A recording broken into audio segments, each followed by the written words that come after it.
Militer Rusia memperbarui informasi operasi militer khusus di Ukraina dalam 24 jam terakhir. Juru bicara militer Rusia Letnan Jenderal Igor Konashenkov, tanggal 9 Desember merilis terjadi kontak senjata di arah Kupiansk.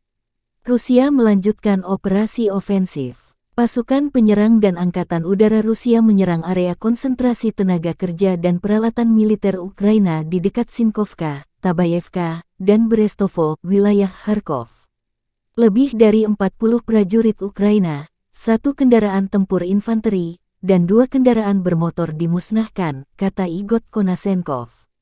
Pertempuran juga pecah di arah Krasny Liman. Pasukan Rusia melanjutkan serangan mereka, memukul mundur serangan balik angkatan bersenjata Ukraina.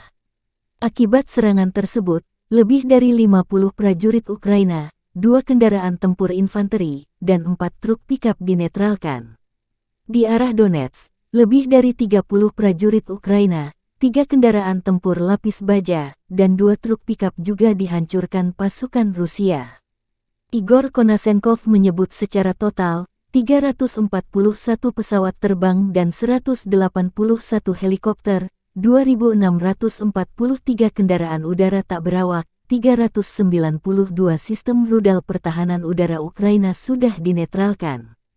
Termasuk 7.043 tank dan kendaraan tempur lapis baja lainnya, 924 kendaraan tempur yang dilengkapi dengan MLRS, 3.668 meriam dan mortir artileri lapangan, serta 7.522 unit peralatan militer khusus dihancurkan selama operasi militer khusus.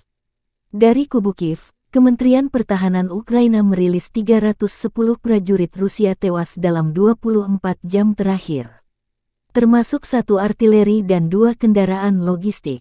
Secara total, militer Federasi Rusia kehilangan 93.390 prajurit sejak awal konflik. Dari Kiev, Presiden Ukraina Volodymyr Zelensky terus menggalang dukungan dunia internasional memberi sanksi keras ke Rusia. Konflik Rusia-Ukraina memasuki bulan ke-9.